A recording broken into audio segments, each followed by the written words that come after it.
You are on the TopFacts channel, and we will show you the unsolved mysteries that inhabit the greatest mountain peak in the world. Scientists are still scratching their heads in search of answers, and out of the 15 video segments we have collected, they can leave you speechless. Enjoy watching.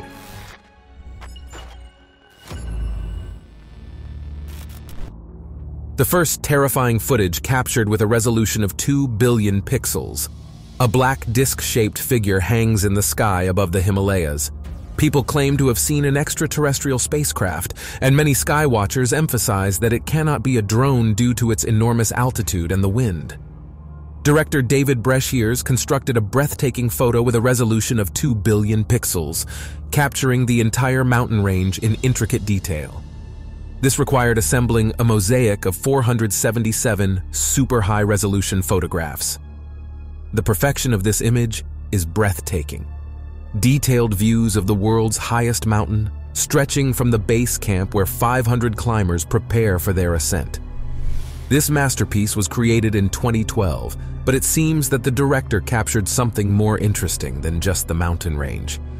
Analysis of the photographs by UFO observation agencies revealed the existence of secret underground bases in this area known as Zone 51, which is almost inaccessible on the border between India and China. Declassified files from last year indicate 7 UFO sightings recorded in this region since 1968. These are incredible and shocking revelations for those interested in aliens and UFOs. Mount Everest is full of supernatural phenomena. There are sightings of ghosts and other unexplained incidents. Renowned record-breaking mountaineer Pemba Dorji gained worldwide recognition for 2 reasons. Firstly, on May 21, 2004, he achieved a record-breaking ascent speed to the summit in 8 hours and 10 minutes. Secondly, on May 24, 3 days after his record-breaking feat, while descending the southern slope, he stumbled upon a group of deceased climbers whose bodies were frozen in the snow. Dorji claims to have experienced something supernatural. He saw what appeared to be shadowy figures resembling spirits approaching him, extending their hands and pleading for something to eat. In reality, many bodies of deceased climbers aspiring to conquer Everest remain trapped in the snow, and the body of a mountaineer who fell due to an accident still hangs from a rope. Many believe that their souls seek peace and will not leave the mountain until the bodies are properly laid to rest. One can speculate that oxygen deprivation and abnormal pressure may induce similar hallucinations, but consider the actual statistics. So many corpses stranded above 19,685 feet, with new ones joining them each year, and the difficulties in retrieving them are unimaginable. Therefore, it is unlikely that the ghosts will leave the mountain anytime soon. British explorer Frank Smythe came close to becoming the first person to reach the summit of Everest in 1933. His trekking group turned back before reaching the peak due to fierce winds, snow, ice, and low oxygen levels. However, Smythe continued his ascent, but failed to reach the summit, running out of strength approximately 1,000 feet short. In his diary, Smythe described an event known among scientists as the third presence. He wrote about reaching into his backpack for a mint chocolate bar during the climb, and the bar inexplicably snapped in half as if it was meant to be shared with someone else. Subsequently, the feeling of being accompanied grew stronger to the point where he no longer felt lonely. Similar sensations were reported by 2 other Englishmen, Dougal Haston and Doug Scott, who were forced to spend a night in the vicinity of the deceased climbers' bodies. Uncertain if they would survive the night, they built a snow cave, inside which there was insufficient air, and their shelter was precarious. They were hungry and struggling to keep warm. And then, something inexplicable happened. Both climbers claimed to have felt the presence of a third entity in the snow, a being that not only provided the crucial warmth they needed to survive, but also gave them hints on how to stay alive. Similar presence has been described by many other mountaineers as well.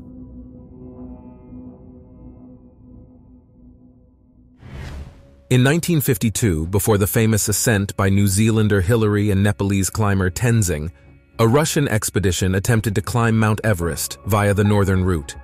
The group optimistically planned to install statues of Lenin and Stalin at the summit. The expedition set up its final camp at an altitude of around 26,000 feet for the preparatory stage, but subsequently disappeared without a trace.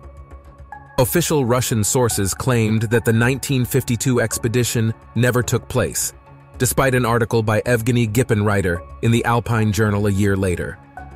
The Soviet Union denied that any climbing attempt had been made, and no information about the fate of the expedition was ever received.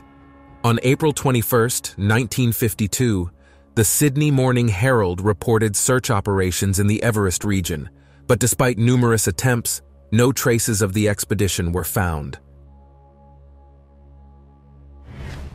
4 bodies were discovered inside a tent at the 4th camp on May 22, 2017, and the news spread throughout the Everest area. 3 days earlier, a rescue team had set out to retrieve the remains of a Slovak mountaineer who had died from altitude sickness. Later, it was revealed that none of the certified agencies had reported any missing climbers, causing confusion. How could 4 bodies suddenly appear there? When the news reached international media, the Nepalese Ministry of Tourism responded by stating that these remains likely belonged to last year's expedition. No prior reports of missing climbers had been received. It is perplexing since climbers do not go incognito, and those who do not return are always sought after or the case remains open. However, the solution has yet to be found, and these 4 nameless bodies remain one of the many mysteries in the highest and most enigmatic mountains. Located on the northern slope of the mountain near the peak, those climbers who failed to reach the summit and perished are buried here, in the Rainbow Valley. Everest's Rainbow Valley gets its name from the vibrant jackets that remain as colorful beacons in the graveyard. Despite its bright and cheerful name, this place is one of the most haunting on the mountain. Thousands of climbers set out for the summit, but only a few successfully complete the ascent. And every year, only a limited number of people are found capable of admitting defeat and returning to the base camp, thus saving their lives. The stubborn ones who continue the journey often remain on Everest forever. It is gruesome as their bodies are preserved in the snow, and the cold prevents decomposition, leaving them in nature's frozen morgue. And as more people perish, more bodies accumulate along the path to the summit. In the Himalayas, fossilized remains of ancient fauna have also been found. Everest has been standing here for over 200 million years. A large piece of land, separated from Africa and anchored by the mass of water that is now the Indian Ocean, formed a fold upon colliding tectonic plates, pushing and crushing part of the land in Asia.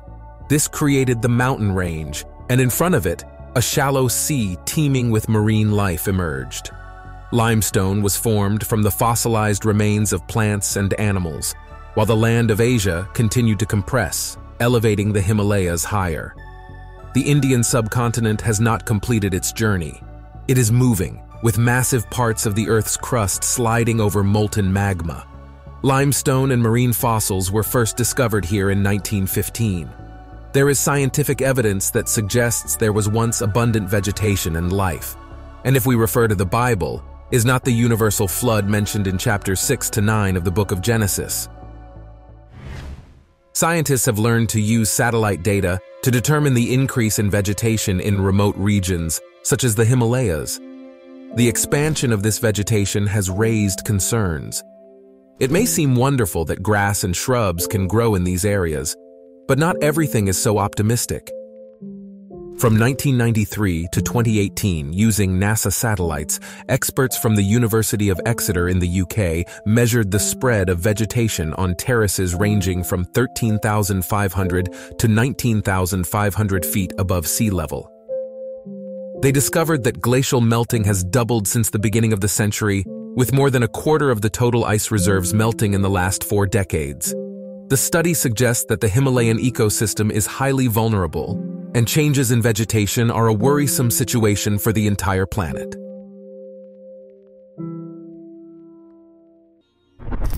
Everest has always attracted enthusiasts, eccentrics, and simply mad individuals. but none were as extravagant as the Englishman Maurice Wilson.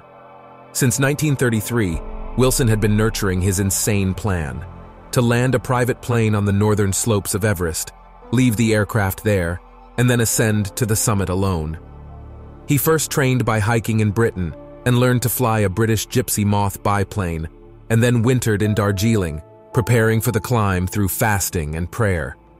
Wilson wanted to climb Everest to declare his faith in God and believed that this mission would help solve global issues. In other words, he relied on faith rather than mountaineering skills to reach an altitude of 23,000 feet above sea level.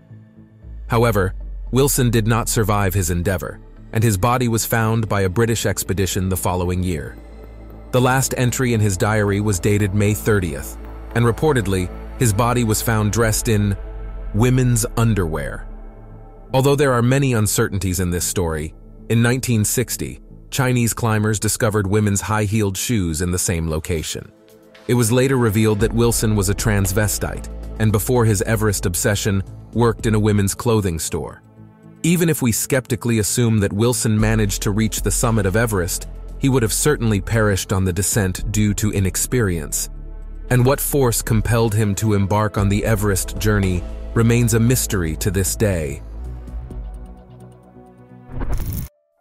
It is widely believed that Sir Edmund Hillary was the first to reach the summit of Everest in 1953. However, many overlook the information that in 1924, two Englishmen, the obsessed George Mallory and his companion Sandy Irvine, were spotted through a telescope as two tiny black dots moving towards Everest at about 100 feet from the top. Unfortunately, they did not return, leaving it unclear whether they reached the summit or not. By 1924, George Mallory, an experienced mountaineer, had already participated in two Everest expeditions. He first visited the Himalayas with the official British reconnaissance expedition in 1921, which meticulously mapped the region around the mountain. For the first time, there were two experienced climbers on that team, Alexander Kellis and Harold Rayburn. However, Kellis died of a heart attack during a long ascent, and Rayburn fell ill and had to withdraw, leaving Mallory in charge of the expedition. He carefully explored potential approaches to the summit and likely became the first European to see the western slope. Mallory actively used oxygen cylinders to breathe in the thin air, and it became clear that Everest would never be conquered without this artificial assistance. After several attempts to climb Everest, Mallory proposed to take Irvine, who had good technical skills in handling oxygen cylinders, with him. Accompanied by 5 porters, Mallory and Irvine set off with a guide.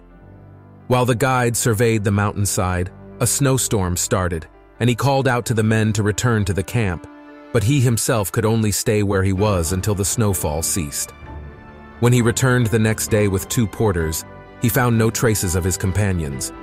2 sleeping bags were arranged in a T-shape, indicating no trace.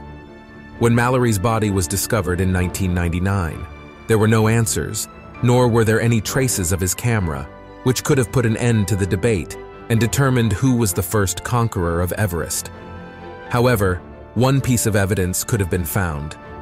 Before the ascent, Mallory told his wife, Ruth, that he would place her photograph on the summit. He carried the photo in his inner pocket throughout the climb, but when his body was found, the photo was not with him. So, there is a chance to speculate that Mallory and Irvine were the first to reach Everest. Julius Stock, nicknamed the Swiss Machine, passed away in April 2017 while preparing for a historic climb. He wanted to conquer the summit from both sides in a single raid. They say he had no equal in mountaineering, just like Michael Jordan in his field, Lionel Messi, Babe Ruth, or Usain Bolt. Stock set his speed records and received awards for ascending peaks where no one had been before him, such as Tenkampochi and Annapurna. Stock was not only fast, but also technically graceful and daring, easily overcoming the most challenging routes, which earned him the reputation as one of the most experienced mountaineers and a daredevil. However, a fatal accident occurred with him on the western section of the tourist route to the summit of Everest, which he had previously climbed. For a climber of his caliber, it was an unfortunate mishap. After the news of Stock's death, not everyone immediately believed that he could lose balance and fall with a trajectory of over 328 yards. Perhaps melting snow, treacherous ice, or oxygen deprivation-induced illness was to blame? It is unknown why the brightest star in the world of mountaineering faded. His climbing partners were 5,300 feet away at the time and could not report anything. In any case, it remains one of the saddest accidents on Everest. Most climbers ascending Everest expect a miracle and even believe they will see the gates of heaven from the summit. However, British mountaineer John Griffiths and his two companions encountered an angry mob of Sherpas blocking their path and were forced to abandon the mountain due to these unsafe circumstances. Sherpas are an ethnic group living in eastern Nepal, and the town of Lukla serves as a gateway to the Everest region. Griffiths recounted that around 100 Sherpas behaved aggressively and hindered the climbers' progress. Negotiations were futile as the Sherpas covered their faces with scarves and started gathering stones to throw at the mountaineers. Griffiths stated that without the bravery of half a dozen climbers from Camp 2, he and his two partners would not have survived the incident. American climber Melissa Arnott, the only woman to conquer Everest 4 times, was also with them. Being experienced in the area, she warned that an attack was inevitable. Everything happened because Griffiths and his companions had a dispute with the Sherpas, thinking it would blow over. But after a few minutes, the Sherpas returned with an entire army. The conflict lasted for about 50 minutes, and the climbers felt they were being stoned to death. One of the climbers was injured but managed to survive, so Griffiths and his entire team had to urgently leave the mountain as the danger was too apparent. If they had stayed longer, something terrible could have happened. Mountaineer and geologist-ecologist Jim Davidson was at Everest's Camp 1 in 2015 when a 7.8 magnitude earthquake struck. 18 people on the mountain lost their lives, and another 9,000 in Nepal and neighboring countries felt the impact of that fateful day, the worst in Everest's history in terms of fatalities. This was the highest death toll in a single day. Davidson was rescued from the disaster zone by helicopter 11 days later, during which he continued to save others. Colorado-based climber Davidson, over 50 years old at the time, decided to return to the mountain and reach the summit a year after the earthquake. He trained for an average of 4 hours a day, sometimes up to 12 hours, in the morning and late at night to minimize risks. Davidson achieved his long-standing goal, and from the top of Everest he wrote to his wife, "I am standing on top of the world."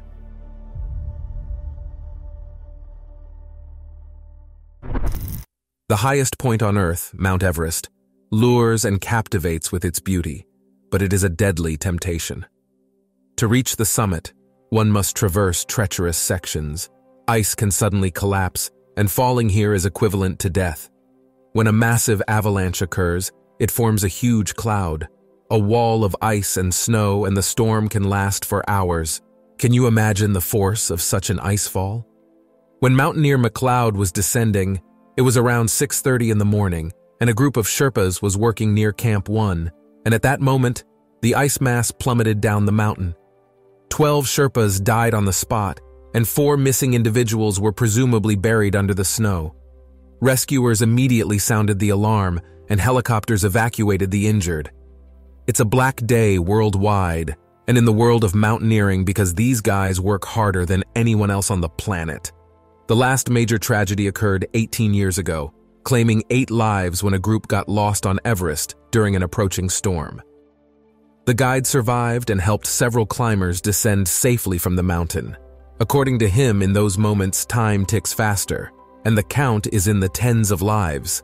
More than 250 climbers have had no luck on this road, which is a result not only of weather conditions but often incorrect actions. The question remains, how many more eager climbers will attempt to conquer the ruthless summit in the coming seasons? So these were incredible discoveries on Everest. If you enjoyed this episode and would like to see something similar, let me know in the comments. And don't forget to click on our previous release that appeared on your screen right now.